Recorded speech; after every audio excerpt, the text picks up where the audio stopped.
When the minds were clouded and full of doubts, the world was in pain and negativity.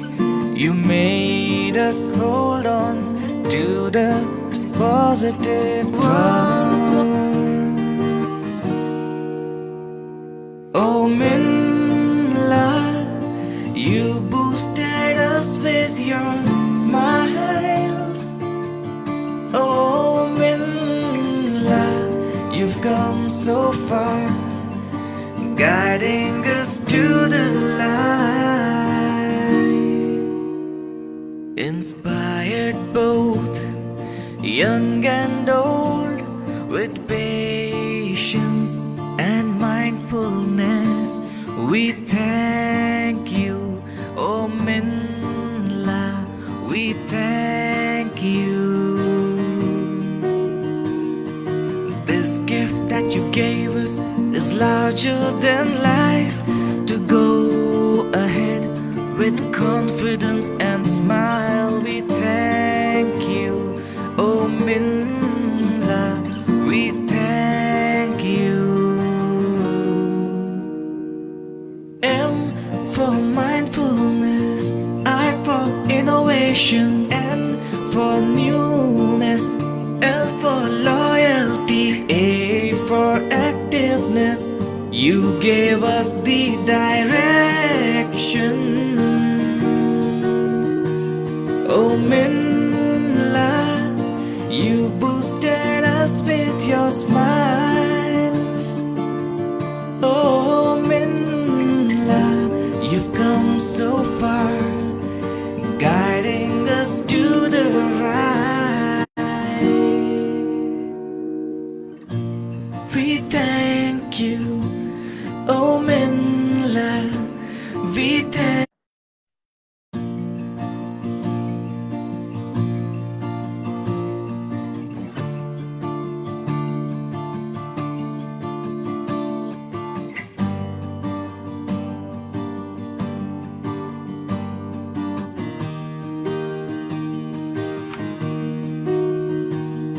When all the hopes were lost in the dark, when the world was falling apart, you came ahead with a loving heart. When the minds were clouded and full of doubts, the world was in pain and negativity.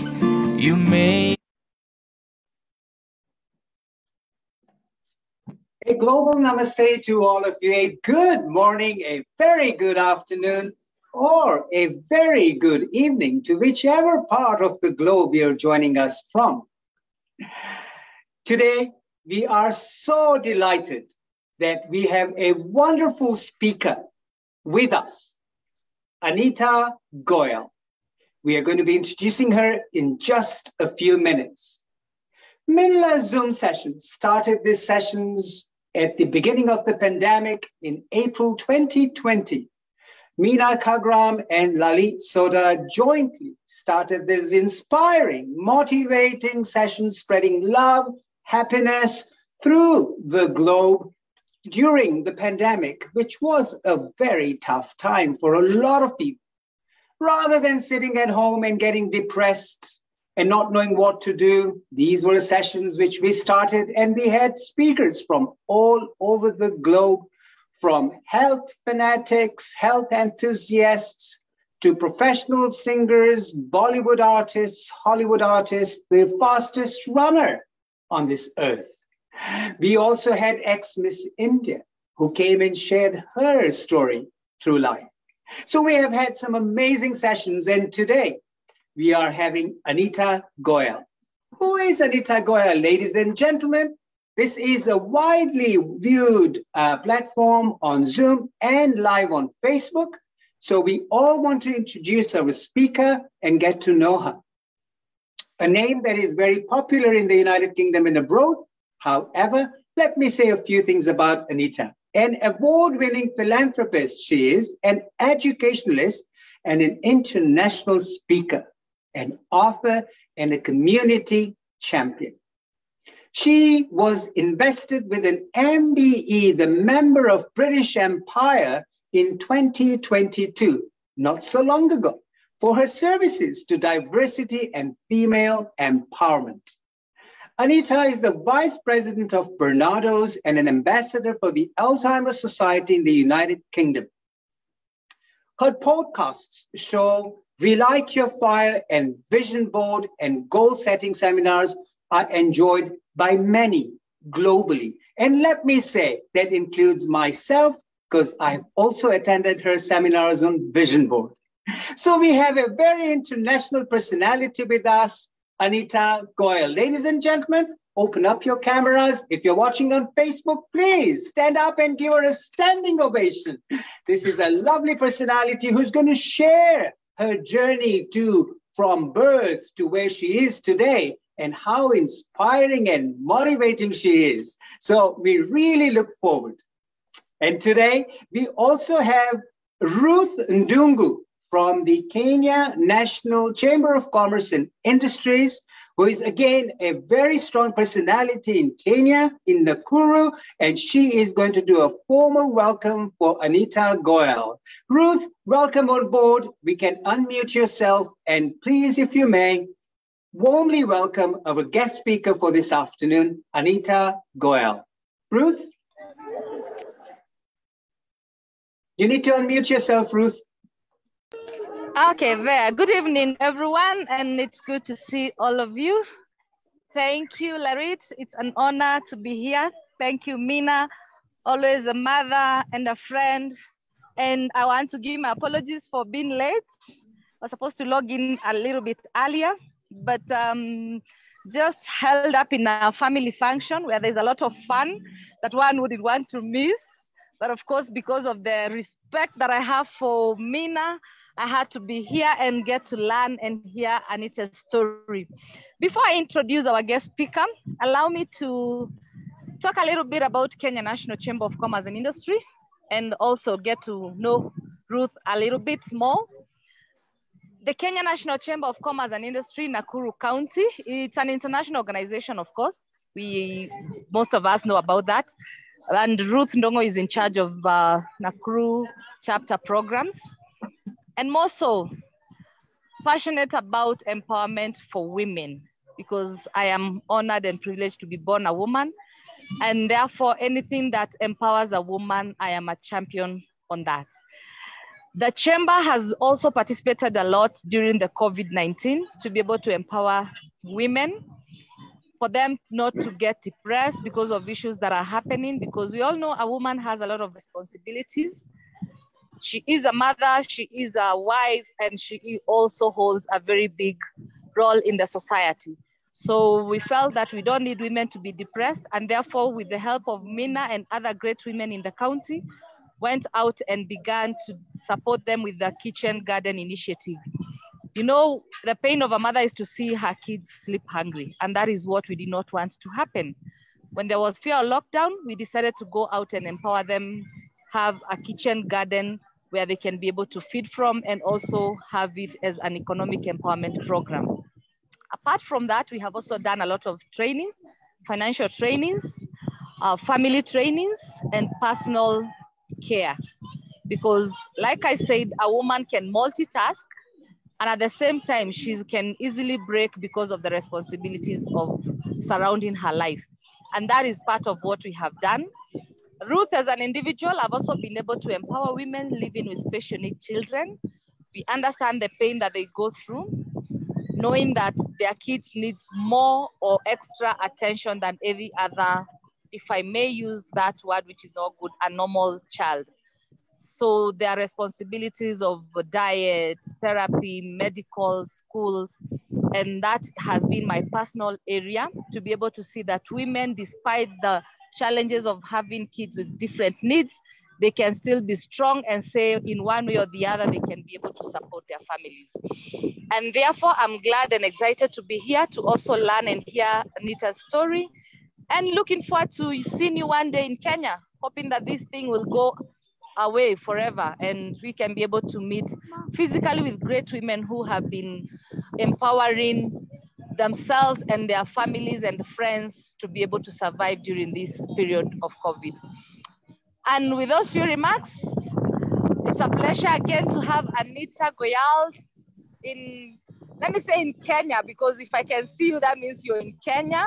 And we are very excited to have you and looking forward to hearing the good story and how we are going to partner and work together to make sure that every woman is empowered and strong enough to stand in for the family, for the nation.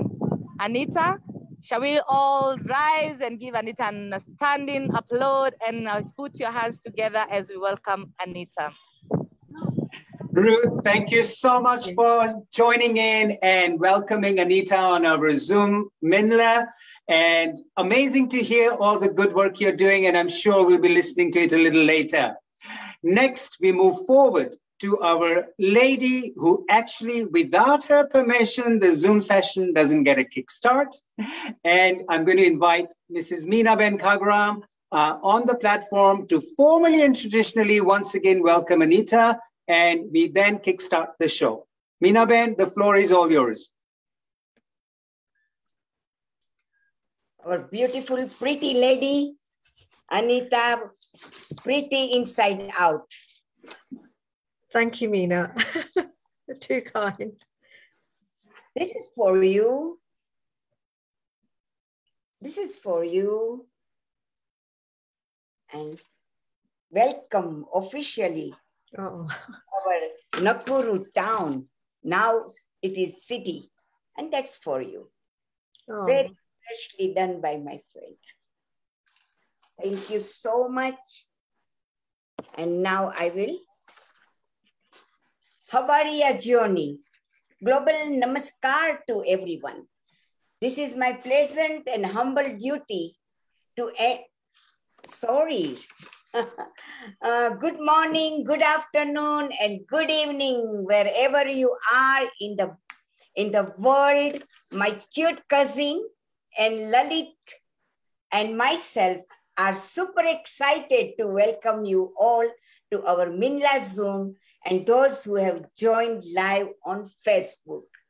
Welcome Chair Lady Lucy and Ruth, Kenya National Chambers of Commerce and Industry, Nakuru City. Welcome Anita Goyal. Can't wait to hear your story. Welcome to the Flamingo and Crater City of Nakuru, where Lake Nakuru is famous for wildlife and flamingos. We have oldest museum and all volcanic crater. Now most famous for East African rally safari levy. Nakuru County is the one where world famous fastest runners are born in the world. We are number 1 in Africa. Bibi Nabwana, ladies and gentlemen, let me introduce to our backbone of this season, Dr. Lalit Soda. Dr. Lalit is a chiropractor, world-class speaker, and author. He believes in giving back to the society. He is also a recipient of many awards, including recently Mawa Journalist Award. Thank you all. Over to you, Lalit. Thank you, Meena Ben. Thank you very much. Anita, once again, a very good welcome to you, a very warm welcome to you.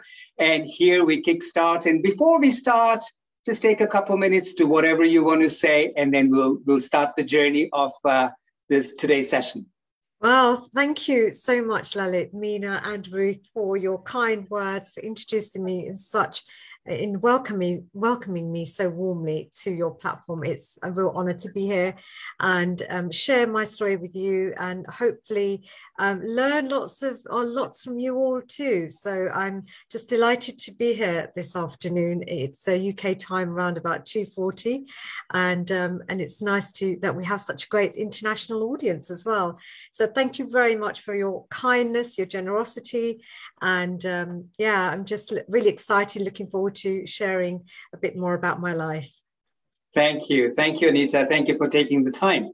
Now, my very first question, Anita, and I'm sure the audience want to know about you. They've seen you on magazines, they've seen you on TV, they've seen you on other media platforms, but they want to know who real Anita Goyal is.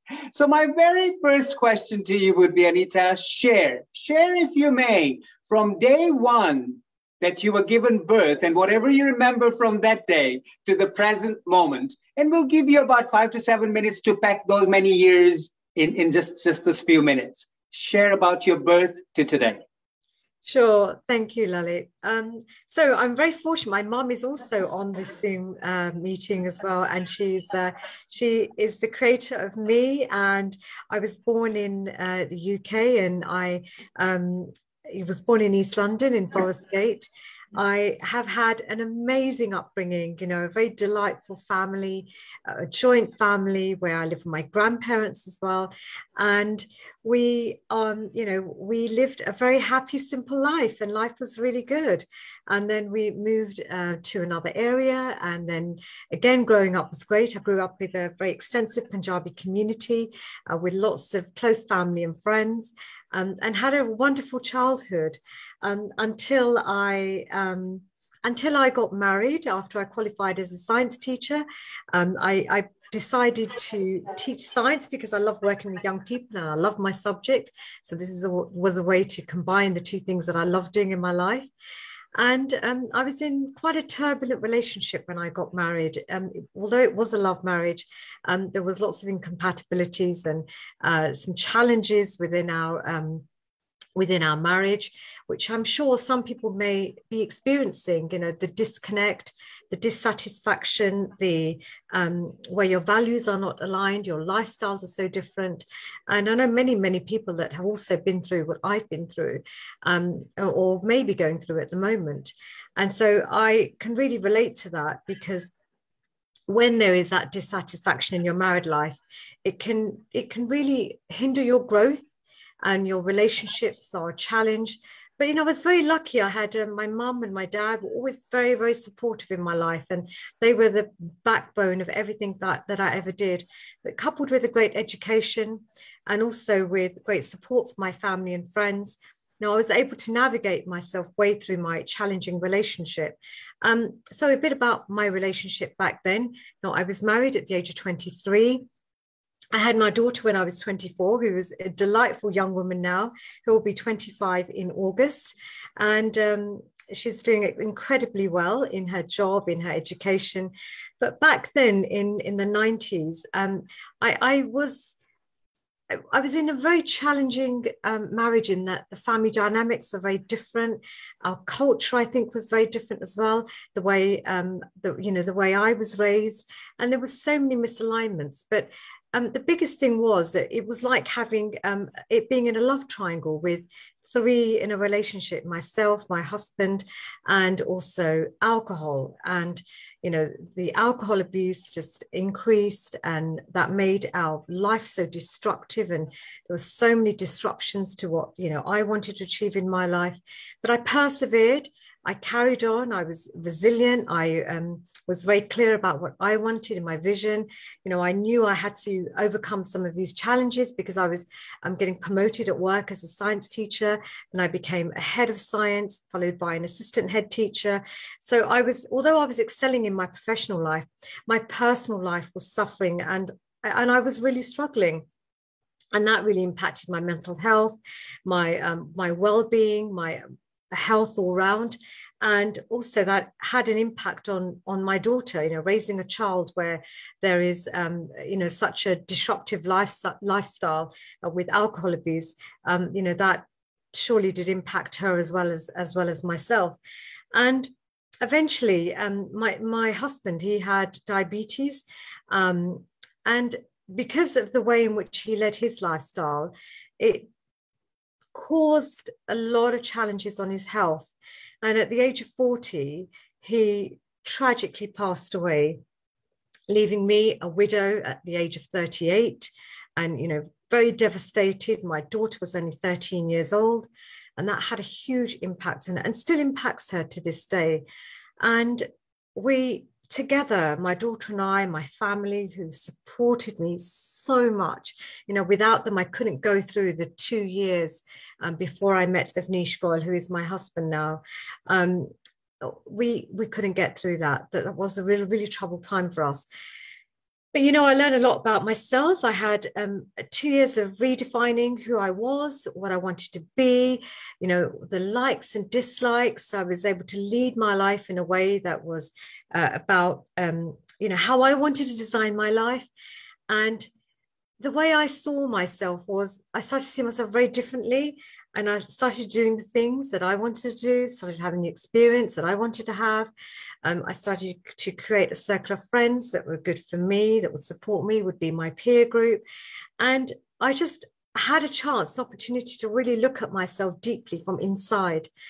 You know, they say that life is from the inside out. And when you shift from the inside, life shifts on the outside. And when I first started to create my vision board in 2012, I started to really think about how I wanted to create my new life. And that was such a powerful exercise for me. It was hugely powerful and encouraging and enriching for me, because, you know, I put things like how I wanted to meet my, you know, my companion for my life, all the things that I wanted in my life, because sometimes we want things in our life, but we're too scared to say that and put them down. And all the experiences that I ever wanted to have. And ultimately, I created this vision board and I put it up on my bedroom wall and I looked at it every single day until I attracted the man of my dreams. He is my champion, my hero. That's my husband, Avnish Goyal. And, you know, a lot of my life now, you know, has to be attributed to his encouragement, his faith in me, and how he's helped me to unlock my full potential. And, you know, our union together, I think, has been a massive dynamic collaboration, because we brought together a family of 3 children. So Avnish has 2 children from his first marriage.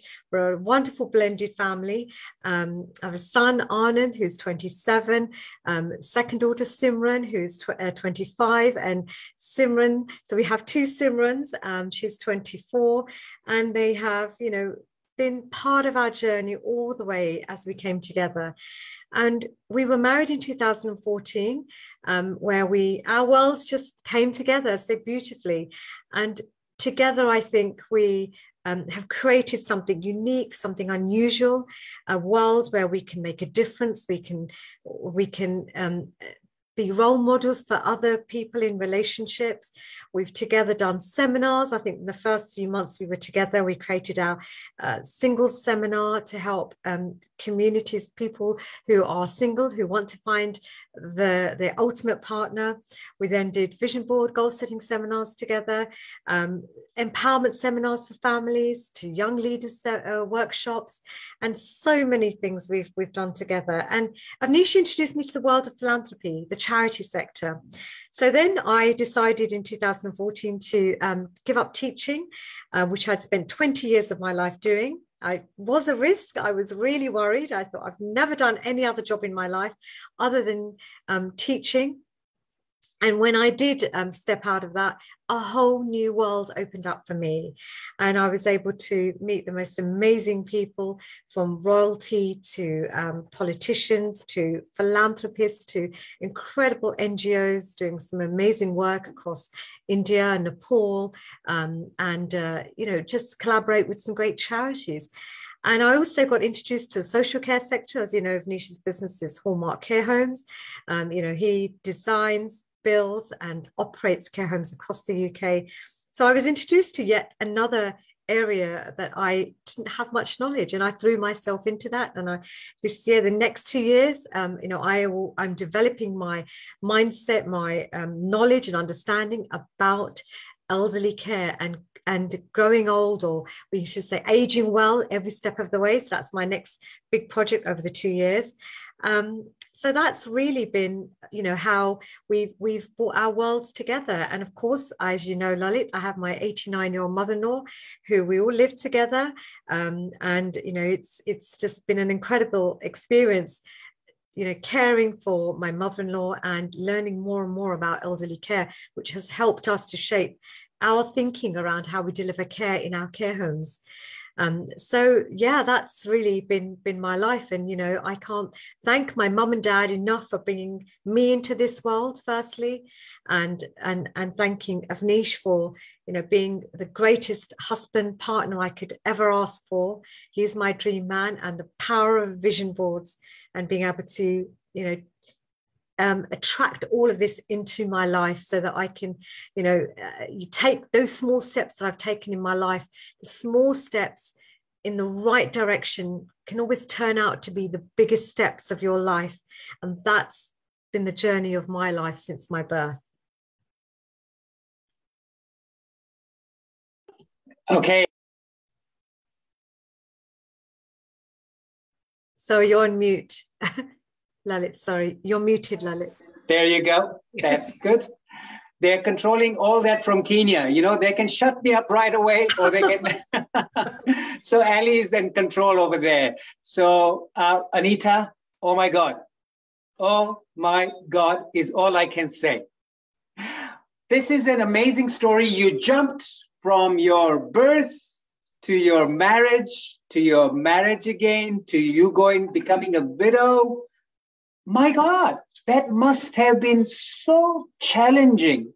But in your comments and your statements that you were making, you said at some point in time, if I may ask you this question, you said you took 2 years redefining yourself.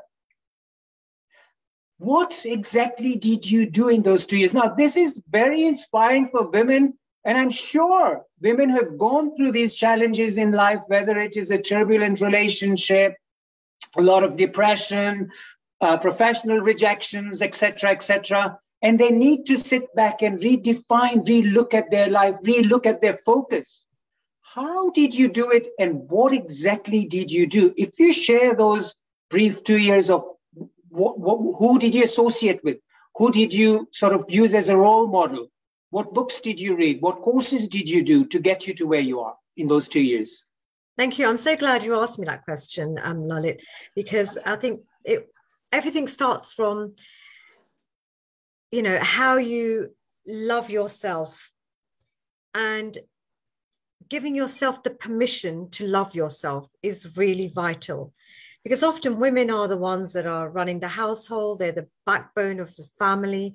They're holding everything together, and they are so busy caring for everybody else around them that they forget to take care of themselves. So in those 2 years, I could see that my self-care was so important for me to lead my life, to be a great role model for my daughter, to support her through her education, her well-being. But I had to put myself first. And that all starts from what I say, loving yourself. And I did that through looking at 4 different aspects of my life. So that's my physical, my intellectual, my emotional, and my spiritual life. And when I started to break that down, the first thing I did was, okay, what do I need to do physically? Physically, i.e., how do I build up my strength, my body strength? And I started doing personal training, exercising well, eating well, making sure that my physical body was strong, because I think that's really essential to have the energy to power you forward, to go to work every day, to ensure that you've got enough energy to look after your child, your family, and everyone around you. And so that's the first thing. And then the other one was intellectual. So I started reading lots of books. And one of the things I wanted to do was to understand more about relationships. And I read so many relationship books. I read books like The Rules. I read books like Are You the One for Me by Barbara De Angelis. That was hugely powerful for me because it helped me to understand where I had gone wrong in my first relationship. You know, what were the challenges? What were the incompatibility time bombs? What were the fatal flaws? What were the red flags that I perhaps recognized, but I failed to acknowledge and do something about? And what were the, what were the secrets of selection that I missed? And I really got to take a look at who I was being in my previous relationship so that I could set a plan to improve those areas. And then emotional, your health, your mindset, your mental health. It's so important. We don't talk about mental health enough in communities. And for me to take a look at how I could, say, meditate more, even doing yoga, mindfulness, all these practices I started to do to help me to build my, not only my emotional health, my mental health, but also my spirituality. So in terms of spirituality, my faith, my prayer, my time to be alone, meditation, and to really go deep inside myself. Because now, like I said, when you go inside yourself, you discover so much more. And so that's how I started with dealing with my, the trauma that I had been through, the grief, and also help support my grief as well. And I was able to grieve with family, with friends, and also with my students in my school. They were hugely supportive in my grief. And I think, I always say that my school, my colleagues, my students were part of my journey in that time of grief. So those are the kind of things that I did. I also looked at how I could enrich my life with great new experiences, with friends who are solid, who are your champion, who will support you, who will give you feedback, who will encourage you as well. And one of the most important thing for me was gratitude and appreciating what I did have. Because like Oprah Winfrey says, you've got to be thankful for what you have, because you'll end up having more. And if you focus on what you don't have, you will never, never have enough. Great statement by Oprah Winfrey. Yes, that's a nice one. Anita, through this time, I believe you also, as you were saying, worked on your mindset as to remaining focused and vision board and goal setting and everything. Now, to create a very strong mindset, to have that focus, you've actually done some amazing challenges from what I know about you. You have actually walked on hot coal. Was it through an organization, or was it through Tony Robbins, or to tell us a little bit about the hot coal walking? Well, that was amazing. So Avnish invited me to the Tony Robbins Unleash the Power Within back in 2010. That was my first ever big seminar, and it was mind-blowing. I initially didn't want to do it. I walked over the hot coals, and at the other end was Avnish, and it was the best experience I'd ever had in terms of the personal development world. I felt that if I could do that, walking over those hot coals, and they were really hot, I can do anything in my life. I was energized. I felt stronger, both physically and in my mindset. And it just opened up lots of new thinking for me. And like I said, I've had a great champion by my side, and Avnish has shown me so much, from doing walking on hot coals to doing board breaking with Tosin Ogunwusi, who's also done some incredible work with our empowerment days, and also with Jermaine Harris walking on glass, which I'm yet to do. But the other thing that I've also enjoyed doing is not only walking on the hot coals and breaking boards, is the paragliding that we did more recently. Absolutely. I was going to get to the paragliding stuff. But yes, I had a great opportunity to do the hot coal walk with actually Tony Robbins at the end of my aisle. So it was just amazing. This was in the year 2000 when I did that. And the focus and the intensity of energy, it's just at the next level. So isn't it amazing if we can sustain that kind of energy levels throughout life? I think so, but it can be quite exhausting. But of course, in your mind, you can always think positively. You can always, think in your mind how you're going to have the biggest adventure of your life, because, you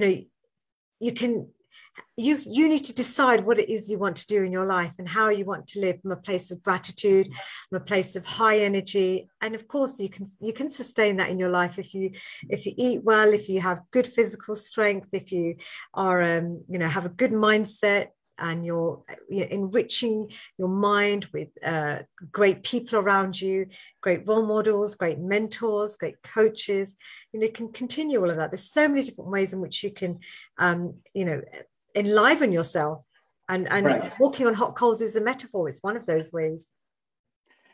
Amazing. Since then to now, loads has happened in your life. You've done a lot of things. You've become an author. You wrote a couple of books. One of your most recent books was The Voice of Gujarat. Is that correct? Absolutely. Voices from Gujarat, I have a copy over here.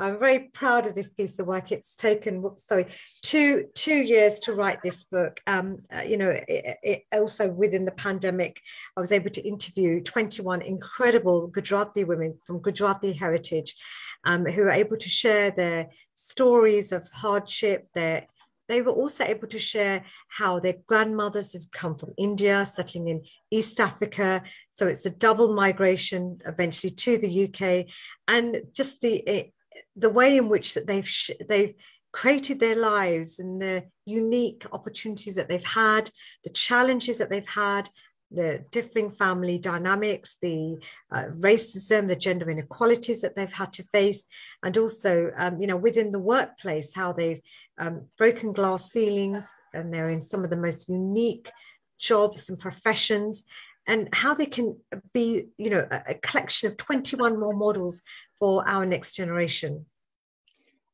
Amazing stuff. It says you shared empowering stories of 21 British Gujarati women. How did that idea, or what was the thought that was going in your mind that this is what you wanted to do? What was your goal behind this? Sure, I was always wanted to do a bit more in our charity. So the Hemraj Goyal Foundation was set up back in 2010, and in memory of Avnish's father. And I joined the charity in 2014, as well as giving money and donations and working with the charities to raise their voices and to help them. I also felt there was a gap with our British Asian women. I felt that there's not enough work being done around lifting or bringing these voices out. And I was just inspired by my mother-in-law, Santosh Goyal, and my mom, Paramjit Rai, who's also on this Zoom, just by listening to their amazing stories. I mean, one of my mom's stories is she was one of the first Punjabi drivers in East London that I knew of, at such a young age. I think she was about 21 when she passed her driving test. And so I was inspired by how other women then saw her as a role model, and also asked, also were able to do things like that. So I saw these women as leaders. I wanted to write their story. I started looking at 3 states in India, Punjab, Gujarat, and Rajasthan. And I just set myself a goal. Let's write a series of books, 3 books. And I've just completed the second one, which is Voices from Gujarat. So that's my reason for writing it. Wonderful. And your first one was? Voices from Punjab. Voices from Punjab, Voices from Gujarat, and the next one is coming from Rajasthan. Yes, let's see in the next few years. Well, you got a goal, so you're going to do it. I think that's your yes personality. As you said earlier when we had a chat, you never think about it, but you just say yes, and then you make it happen. Yes, I do. That's so true. Sometimes I can give myself too much work to do doing that. So yeah, my advice is really think about, is it aligned with your goals? Is that what you really want to do? And really explore further before you say yes to things. Now, this is also another interesting statement about yourself. Anita, you are very, very strong in branding, and you talk a lot about branding. Now, share a little bit about branding with us, if that's okay with you, and why do you think branding is so important? I think in the world today, where we have so much social media, we have so many social distractions, it's really important to carve yourself a space in this huge world. How do you see yourself? And I think branding starts from your values. What are your values? And when you set up your brand around your values, all the activities that you do are around your values. And branding can give you an identity, and an identity which defines who you are. And I think, with the things you love doing in your life as well. So for me, I was involved in so many different areas. So from the charity sector through the 2 foundations, the Hemraj Goyal Foundation, the Hallmark Foundation, which we just started in 2021, as well as the social care sector, as well as education, and doing international speaking, being an author, also a podcaster. I was all over the place, in all honesty. And it was like, how do I bring everything under one umbrella? Who is Anita Goyal? Who am I? Who am I being throughout all of this? Why am I doing this? What am I doing? Once I'd worked that all out, I was able to then create a brand, an identity, which was aligned with my values. And essentially, that's what branding is for me. Wonderful. Now, you just mentioned a little bit, you wanted to put it all under one umbrella, and you said, who is Anita Goyal? Why are you doing it? So my question to you is, why? What is your purpose? Oh, my purpose, well, first of all, it's to make a difference to, firstly, myself and my husband, our relationship, making a difference to us, nourishing our relationship. Then it's making a difference and being a role model for our children. Going outer even more, it's about how we look after our community, our extended families, and our communities around us, and how we enroll our communities to live happier lives. So in terms of seeing how they can be leaders of their lives, living in a space of gratitude, growth, and giving. And then again, from communities to communities like the different networks. So networks around female empowerment, that's one of my networks. Networks around philanthropy, networks around social care. You know, how do I make a difference in all of those areas, in education, in philanthropy, in the charity, in all of those areas? They're all big communities. So I just work outwards. And it's all about how do you make a difference in all of those areas, so that when you leave this world, what legacy do you leave behind? You know, what do you want to be known for? So my purpose is essentially supporting communities, especially disadvantaged communities, where we're raising awareness, we're bringing people, we're raising their voices, and we're encouraging others to join us in the powerful messages that need to be shared in the world. So my purpose is really about how I live my life passionately, to love what I do, and to bring other people into a world of giving. And that's essentially it, and how I can live a fulfilled, happy life. Wonderful. What an outstanding mission you have. So this is something the audience on Facebook, the audience on Zoom can relate to. What an inspiration. And we must all have a purpose in life. And this is what Anita is sharing with us. How can you have different purposes in life? What is it that satisfies you? And how can you help the community at large? So these are amazing stuff that you're sharing with us, Anita. Please keep sharing that with us, because my next question to you is, you work with charities a lot. You work with charities abroad, in India, in Nepal, locally. You guys are on the go helping the underprivileged people, disadvantaged people. Share something about that with us. How can people get involved with this? What are some of the charities you're supporting? Thank you, Lalit, for that question. There's lots of different areas. So let's start off with the Hemorrhage Gold Foundation. Again, I joined 2014, and Avnish and I have together been supporting with our other two trustees, Sangeeta Goyal and Vidya Goyal, which is Avnish's brother and his sister-in-law. And we've been supporting approximately 30 charities every year, ranging from educational charities supporting children from disadvantaged areas, such as the Outward Bound Trust. In fact, recently we just did a Radio 4 appeal in the UK, where we match funded for the money that would be raised to support children to visit the residentials and take part in outdoor activities, which are very challenging. And these young people get to do outdoor tasks which will take them out of their comfort zone and build their leadership skills, their confidence, their resilience, and their self-esteem. And that's been a real favorite of mine, but I have lots of favorites of these charities. Our work in India, just some examples, we've been supporting Child Action. My very good friend Seema Sharma, she's the founder of this charity, and she supports, through her work, she supports Toy Bank and also Doorstep School. And Doorstep School is just incredible. So it's basically a school bus that's been transformed into a classroom on wheels, literally. And, you know, visiting the slum areas, the children who would otherwise not engage in education, bringing them onto the bus, say for 2 hours a day, and giving them the skills, the basic education, and they get to have a nice meal as well, so they're being nourished. And that's just been a great project. And the Hemorrhage Goyal Foundation has actually got their own school bus now in conjunction with Doorstep School. So in Mumbai, if you're ever around and you see a big yellow bus, please do look out for the Hemorrhage Goyal Foundation bus. Other projects are in Nepal, Mighty Nepal, which is led by the pioneering Anuradha Koirala, who is just the most wonderful human being that I've met.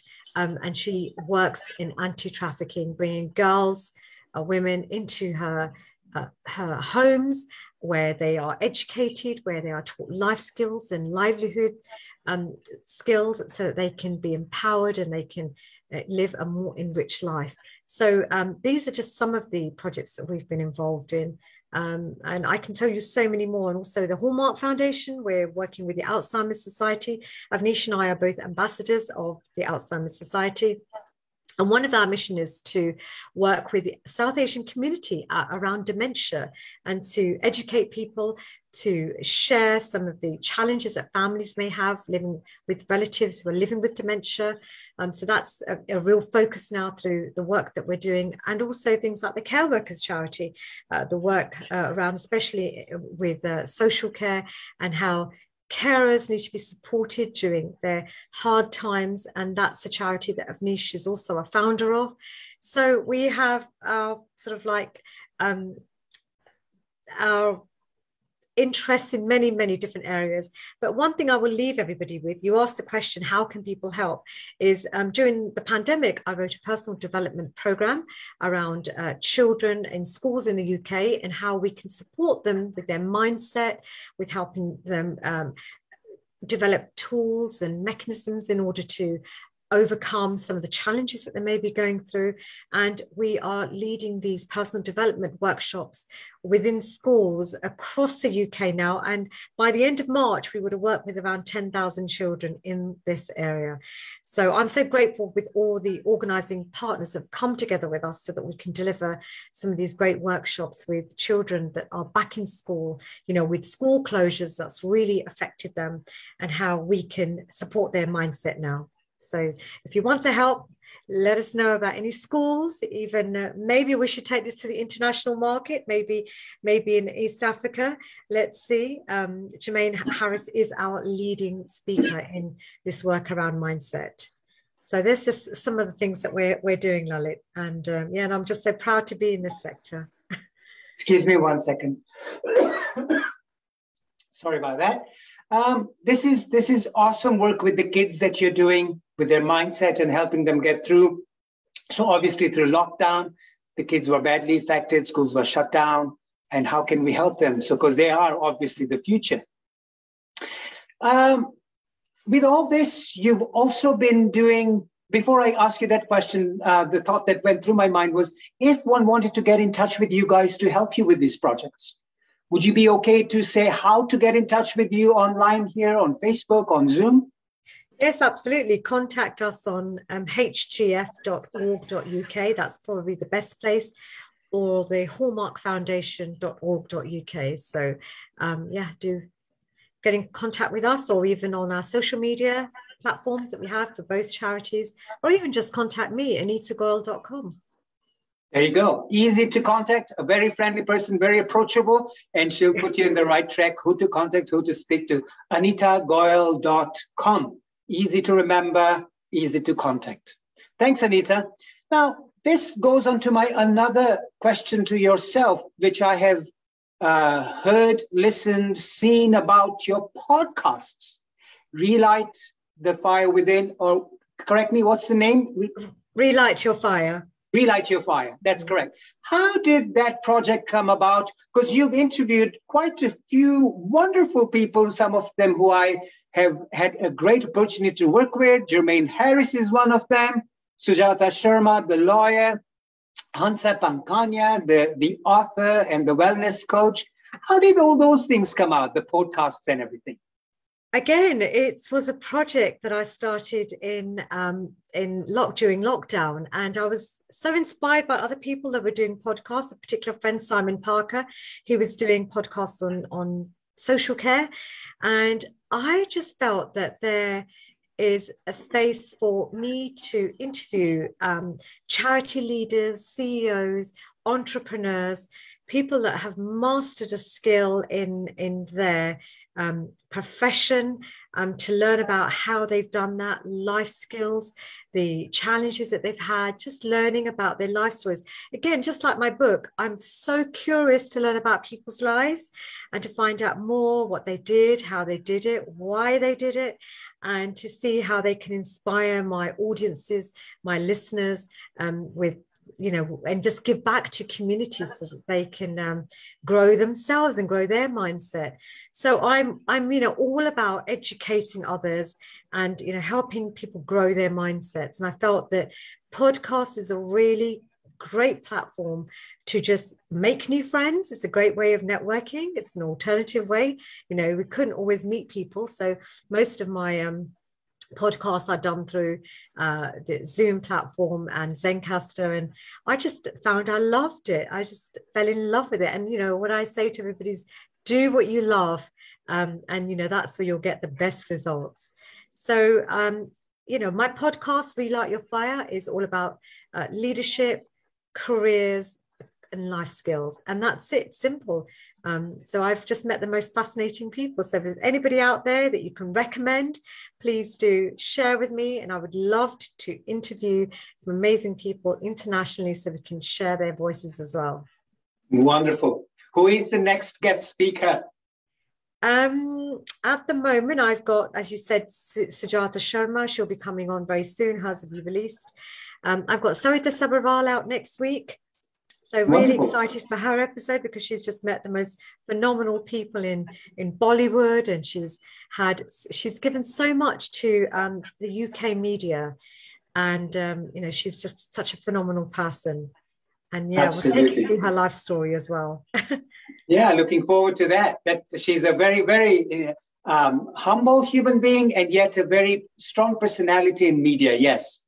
Beautiful and a great radio personality, because she said so many good things. For so many years, she was with a radio station, and she continued doing that and entertained the whole world with her lovely voice, I think. She is a beautiful, beautiful voice, and she's iconic in my eyes. I grew up listening to Sarita Sabharwal. So for me to interview her now on my show was just such an honor. Oh, wonderful. So my next question to you, Anita, I've got a fair few questions to ask you, but when is your autobiography coming out? Thank you for that. I always do try and include a bit about my life in my two books, Voices from Punjab and Voices from Gujarat, so people understand where I'm coming from and what my thinking is about. I'm not quite sure about that, but these are great platforms to share my life. So thank you once again, MINLA, for bringing me to your audiences so I can share my life story as well. So you can share your autobiography in so many different ways, and this is just one of them. Absolutely, absolutely. But would lovely to see a book about yourself, and purely about yourself. And maybe that's your next goal, or should be a goal. Yes, no, definitely. There's lots of writing opportunities. Now, the next one comes up, Anita. You're a mother, you're a wife, you're a philanthropist, you're an author. You also love your fitness, you love your fashion and beauty. How do you balance all this? One person doing so many things. Now, this is the most interesting thing, and if you can share how you do it, and I'm also going to ask you after that, share what you do when you wake up till what you go to bed. So how do you structure your day? What time do you get up? How do you conduct yourself through the day? So I'd love to hear that, so that we can probably, those women who are getting a bit depressed, or men who are getting a bit depressed at home, saying nothing's working, well, let's get up and go. Let's see what she is doing and get the footsteps there. Sure. No, thank you for that question. I do hope I can spread the message of how gratitude has really helped me all the way. So, you know, just being in that moment of appreciating everything that you have right now, because I think that's where you can really start to create the life that you really want. It's a really resourceful space to be in. So just doing a gratitude exercise. You know, some people have journals, they do gratitude exercise even in the evening or in the morning when they get up. For me, I would say that I look around me and I breathe and I feel grateful for the space that I'm in, what's around me, the relationships that I have. And that's where I always start my day. Even during the day, I always step back and I think, I'm so grateful for this, everything that I have around me. And so that's the first thing. That's the foundation of everything, I think, gratitude. And then I think what's helped me hugely is writing goals, writing down my personal goals, my health and well-being goals, my professional goals, and creating my goals so that they serve me and they inspire me, so that when I get up in the morning, I'm so motivated by the goals that I've set, that I'm excited about achieving the things that I want to achieve. But to break that down even further, I then, look at what are my daily activities going to be that will help me achieve those goals. So a habit tracker has been very useful. I mean, you try to use a habit tracker for the first few weeks in January. And then what I find is that once I've used the habit tracker, say for a few weeks, and as you start doing more and more of it, you start to find you need it less and less, because the habits become very, very quickly part of who you want to be in terms of your goals. So for example, I make a list of all my daily habits that I need to be doing in order to meet my goals. So that could be getting up in the morning on time, making sure I've had 8 hours sleep, waking up, drinking a cup of hot water, doing some form of exercise. So for me, I like to do different things. I don't like to do the same exercise every day. So that could mean 20 minutes of yoga, half an hour of resistance training, or going for a walk, or just doing some stretches, or even swimming. Like this morning, I did about 20 minutes of swimming. So my husband and I, at weekends, we try and do some activities together, either playing squash for half an hour. And I just try and do small things, not for too long, and putting lots of variety into that. And then eventually my day will start. I'll do intermittent fasting. So I won't, generally 4 or 5 times a week, I won't have breakfast. So I'll wait until about 1, 2 o'clock in the afternoon, where I'll have my first meal, which will be a healthy lunch. And then I won't eat until the evening meal. And, I enjoy my meals. I enjoy food. I'm happy when I eat my food. I'm not too restrictive. I'm a vegetarian. And I think that helps me hugely. So no meat, no fish. And recently I have really, really reduced my alcohol intake to almost having no alcohol. The other thing that's really been helpful for me is being conscious of the amount of water that I'm drinking. So hydration is crucial for you to function really well, functioning with your mind, your intelligence, and it's all good for your brain and your cleansing of your body. So those are the kind of things that I do. I ensure that I've got steps that I put in place that help me to do those things. So filling up a big jug of water, 1 litre, 2 litre, drinking throughout the day, and being self-aware of all these things. So I think those daily habits do help me. Also massage, or going to a physiotherapist, or in your case, seeing a chiropractor on a weekly basis is really important. When you're doing all of those things for your physical body, it helps your emotional health, it helps your spirituality. So I take time out to meditate. Even if I don't get time in the morning to meditate for a few minutes, I'll find time during the day. For example, if I'm traveling into London, I'll pop my headphones in, I'll listen to some prayers, and I will just listen to my breathing. I'll breathe, whatever, sound healing is so valuable. And I think we underestimate the power of sound healing. So I think I've naturally started to get myself into that with my spirituality.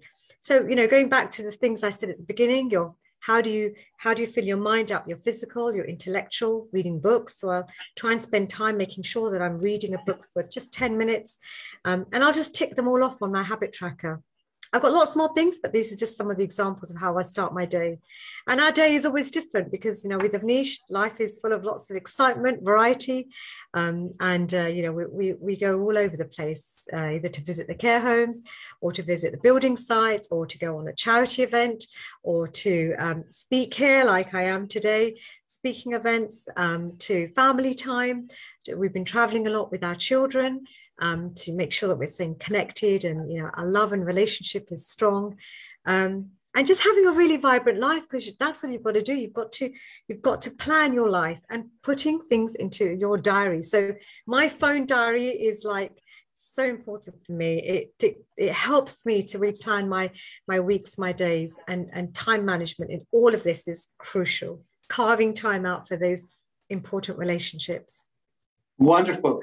Now, ladies and gents, this is an amazing a very brief outline of how she's conducting her day, from a vegetarian diet to regular exercise to hydration to meditation, and to maintain physical and emotional strength, not forgetting spirituality. On that note, Anita, I'm going to ask you a question on spirituality. What religion or spiritual organization would you follow? Would you listen to? Do you go to temples, churches, or any other organization? Lalit, I am open to all religions. You know, I was born a Hindu with a very strong Sikh influence. My Nanaji, my mum's father, was a Sikh. He followed Sikhism very, very strongly. So I had so much Hindu influence, Sikh influence. And then when I went into the world of work, I had a lot of Christian influence. I've fallen into all of these religions and have explored all of these. And for me, recently, I think I've been more into Sikh spirituality. That's been very relaxing for me, very peaceful for me. For me, I would say I'm not really assigned to any religion other than spirituality, which is, you know, religion of humankind. Wonderful. Thanks for sharing that. Anita, I'm going to take you back to one of the comments you made earlier on in the session. And you said you actually designed your life, and you also wanted to know who your life partner is going to be. And you wanted a certain personality to be your life partner. You had some qualities about that person. May I ask you, did you put the name Avnish Goyal in there also? Well, before I met him, I didn't know him at all. When I met him, I was ready for him. And the reason why I was ready for him, because I just finished reading an incredible book, as I mentioned earlier, Are You the One for Me by Barbara De Angelis, a relationship expert guru. And that taught me a lot for what to look for in my next partner. And when I met Avnish, I could see all of the characteristics, all of the personality traits, the things that I desired. I saw them in him, and I felt that we were just so compatible. And I knew, well, we felt we were compatible with our values, our vision, our lifestyle. I think your lifestyle has to be really aligned, and we always encourage each other to step out of our comfort zone. I'm a bit more reluctant too, but Avnish always pushes me, encourages me. And, you know, everything I've done in my recent years, in the last, say, 9 years that I've known Avnish for, is because of his, the way in which, actually, he's been a great role model for me. You know, we say that women should be your role models. I would say Avnish has been my strongest male role model in my life, for me. Wow. Now, there's one more question I'm going to ask you about Avnish. When you met him and when you saw him for the very first time, you know, a lot of people say they've been introduced or they meet in bars or whatever, and they say, oh, it didn't click. The word click is always a very interesting word, because even these days, when you introduce somebody to the other person, oh, mom, oh, dad, oh, friend, it didn't click. So what was it that clicked with you and Avnish? When you first saw him, did you know he is the guy? Sorry, I'm just prying a little bit into your No, not at all. It's fine. Well, he had a gorgeous smile, and I could just see he's with me here. He's just hang on. I'm going to get him on board, but just hang on. Hang on. Tell us about that first before we bring him on. Yeah, so when I met him, his warmth, his kindness, his family values. We talked a lot about our children when we first met. And of course, we had two daughters who were both born in 1997, and they're 6 months apart. They're both called Simran. And we just found so many things that were in common. And the other thing that was very attractive to me was he's also born in the same town as my mother in Moga, Punjab. And I was very happy to hear that. So it was just so nice. And also, I think we had a lot of cultural background was very similar, our language. And I think that helped us a lot in terms of those didn't become barriers for us. Educational background, I think, was very important for me at the time.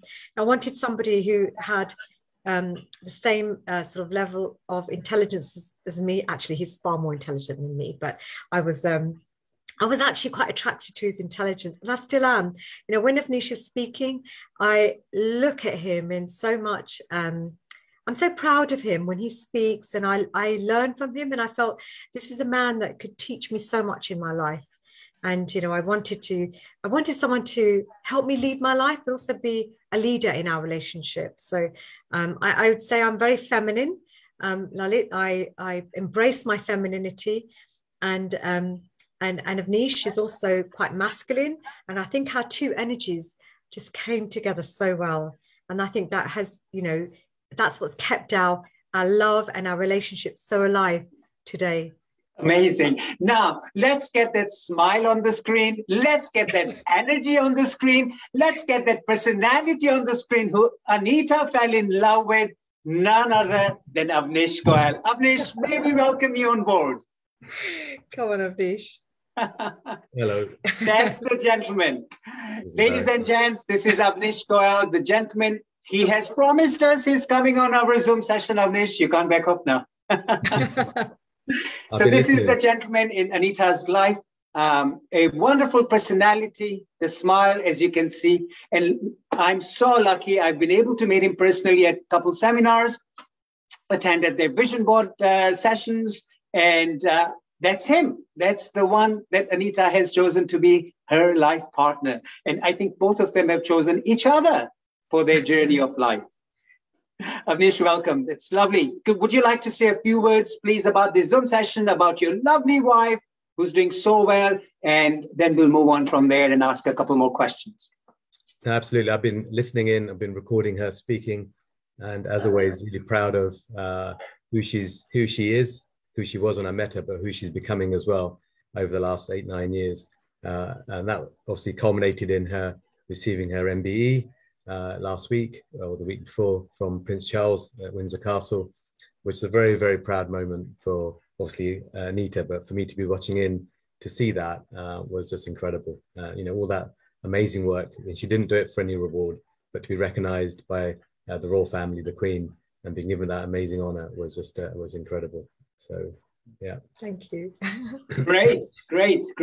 Thank you for coming on board, Avnish, and being such a wonderful, strong personality for Anita. And we wait to hear more about you on a Zoom session where we would love you to share from your humble upbringing in East London, I believe, to where you are now, to the Hemraj Goyal Foundation and your network of all the great nursing homes that you're doing and working with people and charities, etc. So would love to have a good session with you. And while you're both together, I'm also going to ask you, Anita, another question, which Avnish just brought up, was the being awarded the MBE by Prince Charles. Now, share with us, how did that come about? What was the work you were being recognized for? And how was it to be at Windsor Castle and getting that award personally from him? Thank you, Lalit. Well, the work I've been doing over the last sort of 8 years was around anti-trafficking work with an amazing charity called Lily Against Human Trafficking. And I was just so sad to hear about the stories that I'd always led a privileged life and was always very cared for as a female child. And when I heard the stories of 5-year-old girls, being sold into brothels and the harm and the torture, and it just broke my heart. And that's where I wanted to do more through the foundation. And I had opportunities, within our partnership to do many events, so we can fundraise more, we can give money, give our time to go and see the projects, to see on the ground how the NGOs are working in these challenging situations, and seeing how they're making a difference, and the impact that we could have from the UK, what we could do to some of these girls and young women. So the anti-trafficking work, again, with the British Asian Trust in Jaipur, especially with child labour, again, that broke my heart. And, I always connect with the cause. We've always been connecting with the causes that where there's harm on other humans, and we felt that we could really come together and bring lots of our communities together to make a difference here. Alongside that, I was working with Barnardo's. I'm currently the vice president of Barnardo's, and the work that I was doing prior to that was as the honorary chair of the FGM appeal, and that's female genital mutilation. And again, when I learned about this through reading two incredible books, one is Desert Flower by Waris Dury, and also another friend of mine who is also in the FGM world. She wrote a book called Cut. I was again horrified by this, barbaric act that these girls were undergoing FGM, across the world, but how in the UK it was happening. And so through the National FGM Centre, I was able to support the appeal and also raise awareness by doing many events and showing the work of Barnardo's, and just bringing those voices out more and more through conferences, through education. And so that's really how the work I've been involved in, for the MB was for diversity and for female empowerment. And of course, female empowerment, comes hand in hand with this work.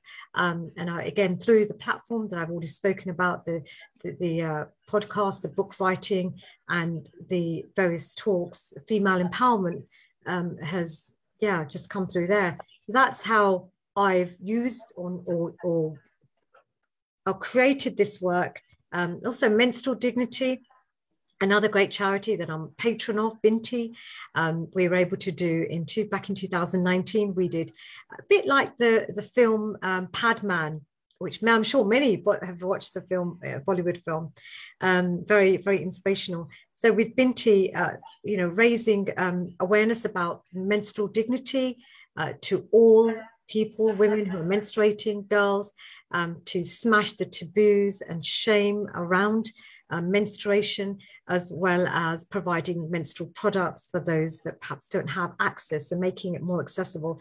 So that's just been an incredible journey. We got to go across 8 cities in India with Manjit Gill, who is the CEO of Binti, and we watched her educate young girls about periods in 13 different schools.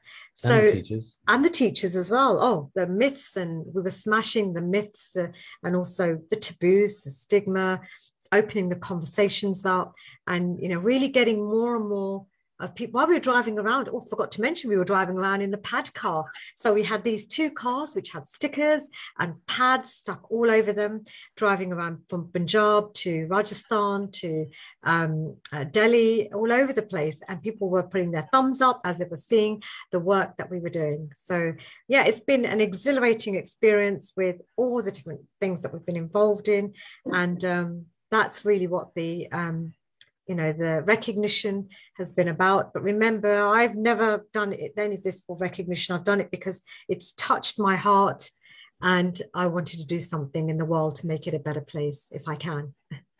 Brilliant, brilliant, brilliant. And through all this good work, through all the good energy, obviously this became recognized so nicely by the royalty.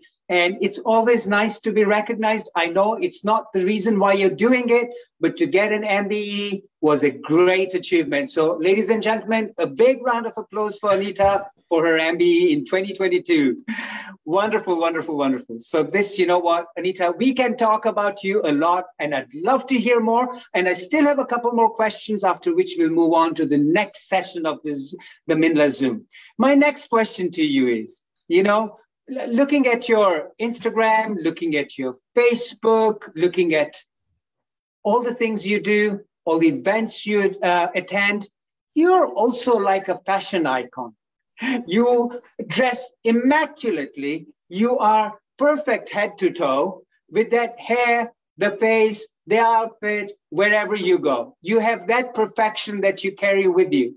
I'm going to ask you, do you have a fashion designer who you work with or they work with you? Or how do you, may I call it, glamorize yourself? Very, very quickly, because there's always not enough time to get ready. That's the first thing. Yeah, I would say that I love the high street brands. And I love looking for a bargain. I love finding things in the sale. That's an old habit, which I find very difficult. So when I pick up a good bargain, I'm really thrilled. But yeah, I love shopping in the high street brands, but I also, any clothes that if I do get anything designed, it's from an amazing fashion designer called Reshma. She's online. Please do check her out. She's incredible. And, you know, her brand is accessible to everybody. You know, I'm not one of these people that goes for the very high end clothing brands, because clearly I feel that I can find things that will look nice on me. I know my body shape, my style. And I generally shop on the high street for those brands. But, you know, if there's a very special event, I'll ensure that I'll get Reshma to help to, get my dresses designed. And also Indian wear. I shop everywhere for Indian wear, from India to BB London in the UK to the high street shops in Green Street, Southall. I love to shop around. For me, that's just fun. Great.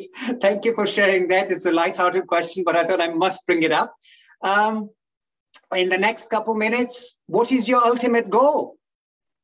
Ultimate goal is always to be happy, to lead an enriched life, to continue to have gratitude in my life, and to grow my mindset, my intellectual mindset, and also my emotional health, grow my spirituality, and to continue giving.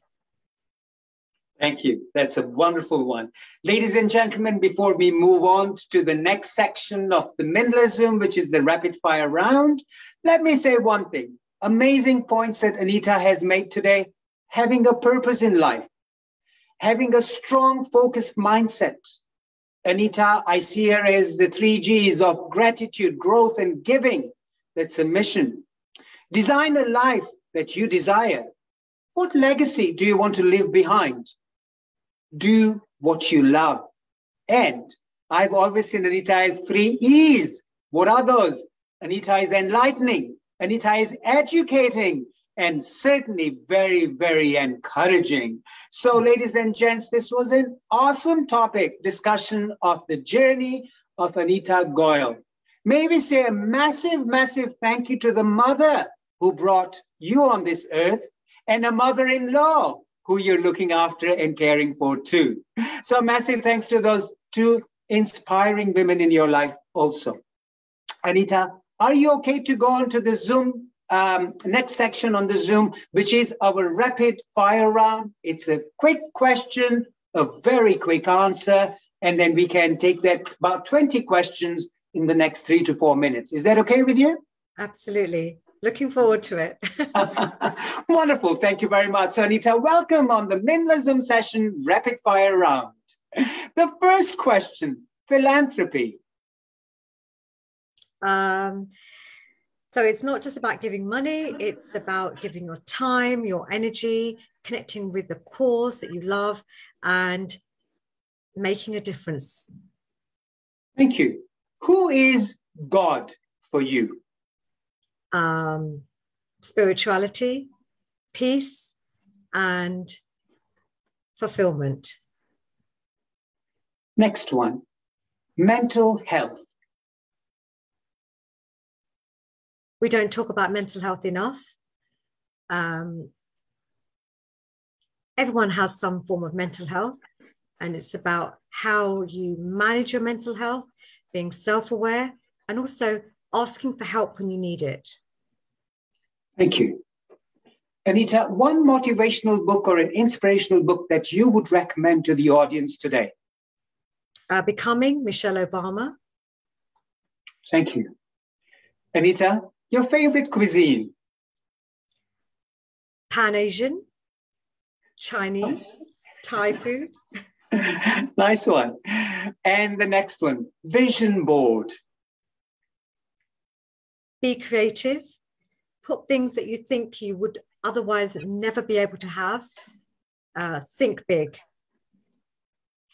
Next one, gratitude. Appreciation, loving what you have, live in the now. Thank you. Now, this is my next question to you. I'm waiting to hear this. The name, Avnish Goyal.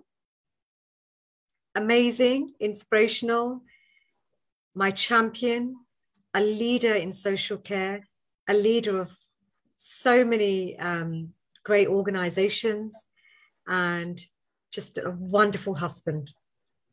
Thank you. Women empowerment. Women empowerment.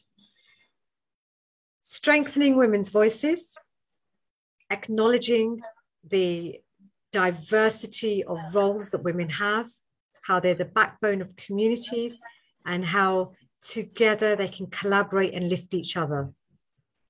Wonderful. The name, Mirella Sula. A role model, energetic, inspirational, amazing female in power, and she's a leader of so many women. Brilliant. My next one is actually the question, who is your female role model minus Mirella Sula?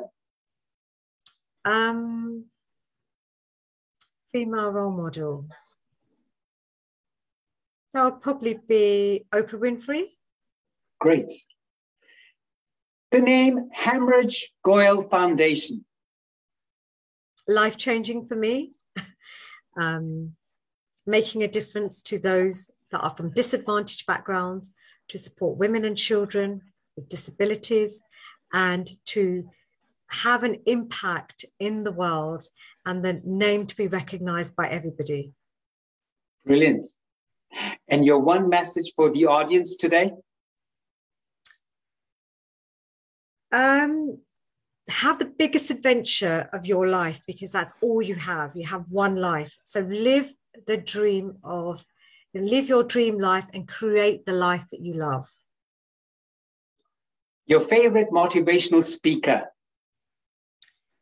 Jermaine Harris right now, because he's just doing incredible work with schools on empowerment, leadership, life skills, and he can talk to and connect and engage with a 3-year-old right the way up to a 100-year-old. Wonderful. An amazing personality. Social media. What do you think about social media?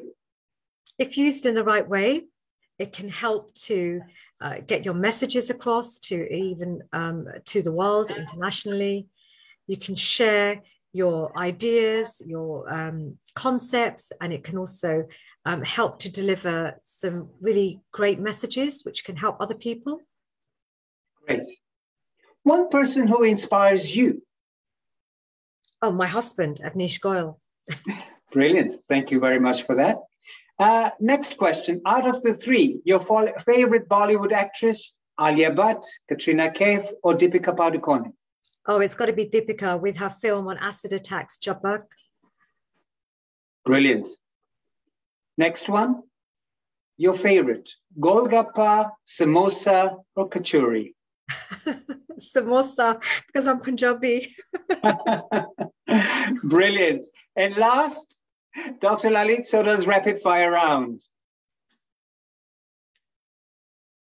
the last question is, what did you think about the rapid fire round? Oh my God, you put me on the spot there. Yeah, it was really good. I love it. It's a great idea. I might just use it for my podcast show now. Anytime. Thank you. Anita, thank you so much. Thank you so much for sharing this wonderful story about your journey through life, inspiring and motivating people by all the good things you've done. Thanks to Avnish for coming on board with us. I know that was impromptu at the time, but wonderful. Lot of gratitude, lot of thank you to both of you for coming on board, and to the lovely mother, who I believe is also Paramjit Rai. Is that correct? Yes. She's on Zoom with us. So respects to her too. And now may I request, is Lucy here? Or Lucy, are you here with us? Okay, that's okay. Is Ruth here, Minaben? I don't think so. Okay, in that case, we will end the session by thanking, on behalf of the Kenya National Chamber of Commerce and Industry. We had Ruth and Lucy who came as representatives for them. Unfortunately, one of them is unable to be here. So on their behalf, Anita, we thank you very much. And I request formally our lovely lady who conducts the Zoom sessions all the way from the city of Nakuru in Kenya to formally end this session and let the audience have a quick chat with Anita. Minaben, you're next on the floor. Thank you. Anita, very sweet person with very sweet talk. Thank you, Meena. Thank you, Lalit. It's just been incredible just speaking to you and your listeners and everybody that's watching. Thank you very much for your time. My co-host Ellie was so impressed when you say Michelle Obama is your favorite person, and he clapped.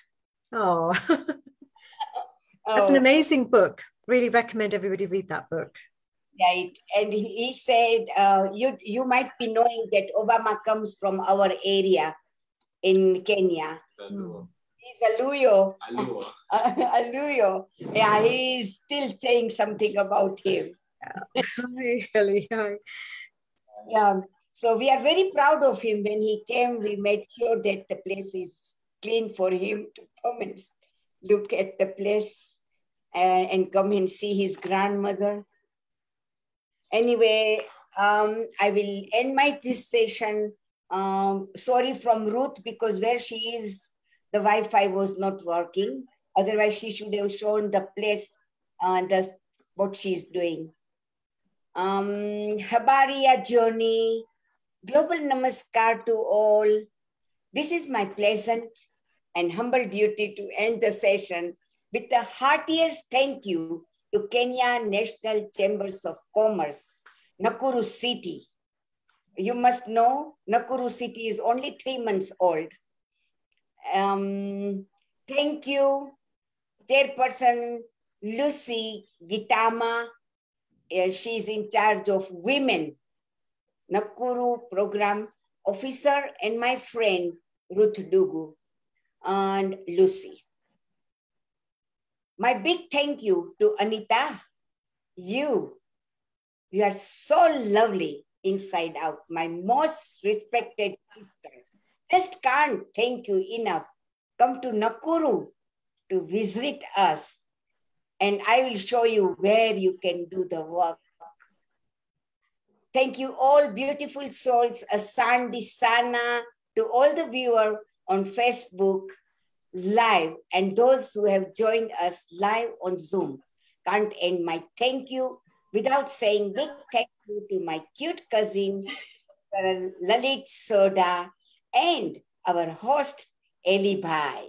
Thank you all. Asandi Sana, Kwaheri, Lala Salama. Good evening, good afternoon, and good evening to all. Now we're going to unmute everybody and bring them on. And they can, if they have any questions, they will ask you and meet you.